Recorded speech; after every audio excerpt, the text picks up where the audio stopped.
Hey yo, One Click Motor TV, nagbabalik. What's up sa inyo? Ito, si One Click. Ayan. Meron tayong ngayong gagawin. For today's video is nakaka-experience tayo ng dragging si One Click. So, kailangan kong buksan yung panggilid para ma-check ko kung saan galing yung dragging. Pero usually, sa clutch assembly lang naman nanggagaling yung problema ng dragging. So, kailangan buksan, tapos linisin, tapos check kung anong pinaka-cause. Kasi may pinanggagalingan ng dragging. Hindi siya basta papalitan mo lang ng mga pyesa tapos okay na. Hindi ganun. Kung sira yung pyesa, pwede mong palitan. Pero kung hindi naman, hanapin mo kung saan galing. Kasi pag hindi mo yun naayos, resulta, dragging ulit. Kaya, bubuksan ko muna yung panggilid ko. Tapos, papakita ko sa inyo kung meron siyang pinanggagalingan. Pero, ngayon ko lang na-experience tong dragging na medyo shaky talaga. Pero madalas yung mga dragging ko dati, baga mahina lang. Pero pag nilinis ko, natatanggal agad siya, pero hindi na bumabalik. Kasi yung mga nauna kong scooter, yung mga mas nauna ko pang motor, hindi ako naka-experience ng dragging. Baga parang ito lang mga yung sinundan ni One Click itong si One Click, dito lang ako naka-experience ng dragging. So, bubuksan natin yung panggilid, tapos check natin kung saan galing. So, eto na, nabaklas na natin yung panggilid. Ito yung clutch lining, ito yung bell. Yan. Makikita nyo, meron siyang dumi. Kaya, lilinisin natin yan. Makikita nyo yung ng bell. Yung mga dumi-dumi yan.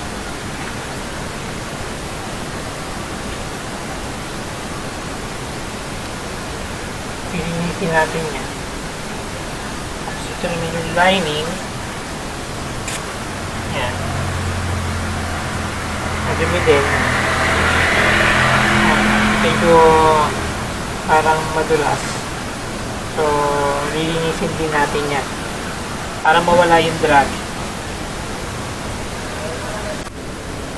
So, kung tumisin na yan, lilinisin natin yan. So, explain ko muna bakit nagda-dragging yung motor natin. Ang cause nyan is nandito sa bell at sa lining. Yan. Ito, kung makikita nyo, ito yung lining, ito yung bell. Pag umaandar na yung motor natin, itong lining is umiikot, then yung bell naka-steady lang. Para umandar yung motor natin, itong lining natin is didikit dito sa clutch bell para umikot yung gulong ng motor natin. Ito ang nagpapaikot. Pag buka nitong lining, didikit siya dyan sa clutch bell. Itong spring yung naghihila, hilahin niya para hindi nakadikit sa and then pag pisil ng silinyador, mapipisil yung center spring, then bubuka niya, tapos aandar yung motor natin. Ngayon, kaya naman siya nagda-dragging, yung pagdikit ng lining sa clutch bell. Halimbawa, nagsilinyador ka na, tapos nag-drag. Ibig sabihin, hindi ko makapit mabuti itong lining sa bell. Yan. Ngayon, dumadaos-dos lang siya. Doon nagkakaroon ng dragging. Kasi dapat, pag dikit niya, andar agad. Ngayon, magkakaroon ng parang sliding dito sa lining at ng bell. Kaya, nagda-drag-drag yung motor. Pero pag nasa high RPM na, kapit na siya dito sa bell, yung lining, kapit na siya dyan, dire-diretso ng ikot. Kaya sa low RPM, yung pabuka pa lang yung lining, pag dikit niya pa lang ganyan, tapos hindi agad kumapit, yun, dumudulas-dulas siya. Kaya nagkakaroon ng dragging. So, saan pa nagagaling yung mga dragging? Yan, dito sa mga duduming naiipon. Yan. Yan, may mga dumi-dumi siya dyan. Napupunta yan dito. Nagpapadulas yan dyan. Kaya pag sobrang dulas niya, hindi agad kumakapit yung lining. Kaya, dyan galing yung mga cause ng dragging. At meron pang isa. Kailangan din i-check yung torque drive. Yan. Kasi itong torque drive, sagana to sa grasa.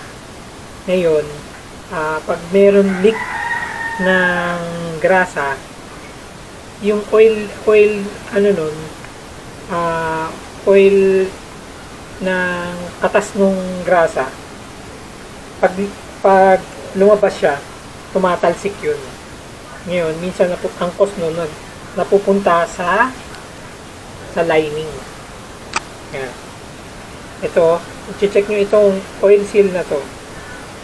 Yan. Kasi minsan dyan nagtatagas yung grasa, lumalabas dito pag sira na tong oil seal or yung o-ring. Yan. Minsan makikita nyo may splat ng oil dito sa paligid. May splat ng oil sa grasa yon, yung katas ng grasa lumalabas. Ngayon, pag tumalsik yun, mapupunta sa lining, kakapit sa lining sa bell, yun ang nagkukos ng dragging. So, yung iba, pag natataranta, hindi alam gagawin, papalitan agad ng pyesa. Ngayon, mga ilang araw, kasi pag pinalitan nila ng pyesa, ang gagawin nila, lilinisin bago ikabit yung pyesa. Siyempre, mawawala yung dragging kasi nilinis mo eh. Ngayon, pag tumalsik na ulit yung mga oil, mga katas ng grasa na galing dito sa torque drive, kakapit na ulit yung doon sa lining, saka sa bell, magta-dragging na ulit siya after ilang days. Kasi umiikot eh. Tumatalsik yung mga katas ng grasa. Pag sira yung oil seal. Ito, dito, oil seal niyan, dito torque drive, saka itong o-ring. Yan, i-check nyo yan, yung mga o-ring na yan. Kasi pag may leak dyan, matik yun. Tatapon, pupunta sa clutch belt, clutch lining. Yun ang magkukos ng dragging. Yan, i-check nyo din yung mga oil seal na ganito. Yan, i-check nyo rin yan kung may tagas ng oil. Kasi pag nagtagas yan, umiikot ito mga to, kakalat yan dyan, din mapupunta sa clutch assembly. Ito din. Yan, kailangan check din yan. Yung mga oil seal na yan. Dapat walang leak para walang tapon ng katas ng grasa.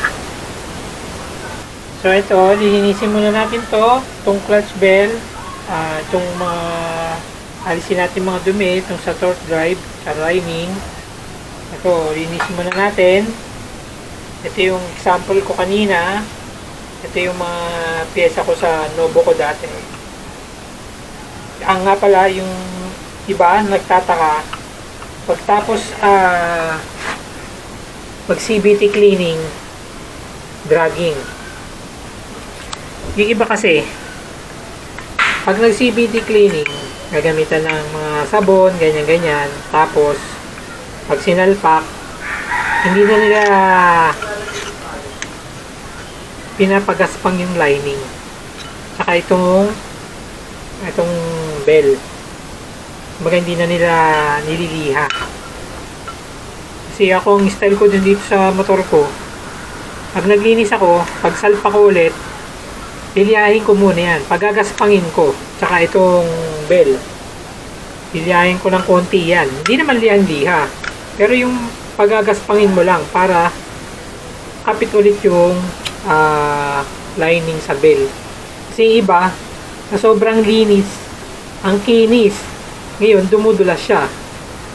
Tapos yung iba naman, pag re-regrease ng torque drive, kasi package yun eh, kasama sa CVT cleaning. Pag re-regrease ng torque drive, pag hindi maganda yung ginamit na grasa, matik, mainitan lang ng konti, lusaw, tatalsik sa clutch lining, sa clutch assembly. Umaagos yan, mag-i-splat yan eh. Magkakaroon siya ng splat yung katas. At matik yun, tumatapon sa mga clutch assembly. Kaya, ilan days lang, pagtapos ng CVT cleaning, dragging na ulit. Yun lang. Kaya, kumbaga, dapat maayos rin yung paglinis, hindi yung basta nilinis lang. Kasi ibang napapanood ko, talagang sasabunan lang yan, sasabunan, tapos gagrasahan lang. Dapat may saktong amount ng grasa, tamang tasi ng grasa na gagamitin pang high temp para hindi nalulusaw agad kasi sa sobrang init. Yun yung mga causing ng dragging ng iba na mga bagong CVT clean. Kaya dapat usain nyo rin yung panong paglinis yung ginawa. Dapat maayos yung pagkakalinis kasi sayang naman eh, bagong linis binayaran mo tapos dragging ulit, diba? So ayan, tapos na natin linisin.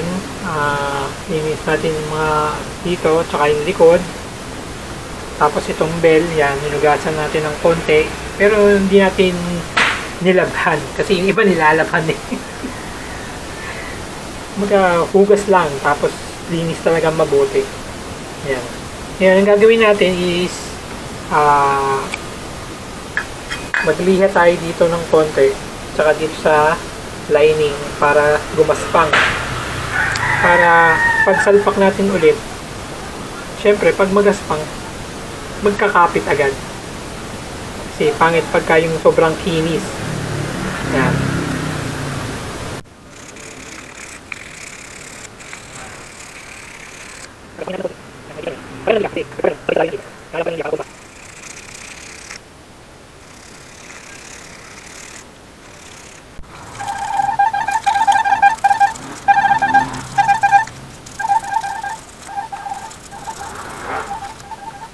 A few moments later. So, meron din paraan na para mawala yung dragging is yung nire-regroove yung bell. Ang gagawin is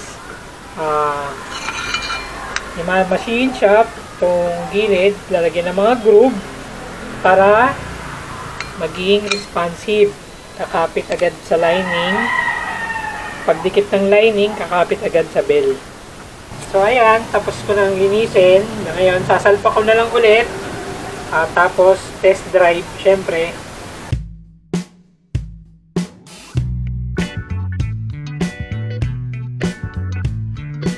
So ayan, test drive na natin siya. Susubukan natin siya sa mga hubs kasi mas maganda doon pag mabagal. Doon natin mararamdaman yung dragging kung meron pa.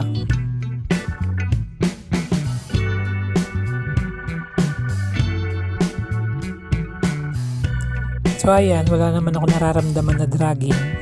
Smooth naman yung takbo niya. Subukan ulit natin sa mga iba pang hubs.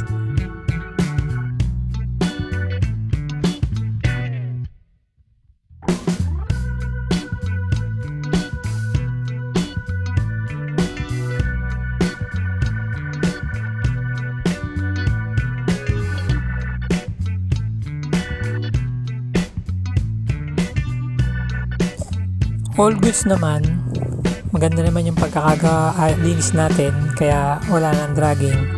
Okay na yung takbo niya.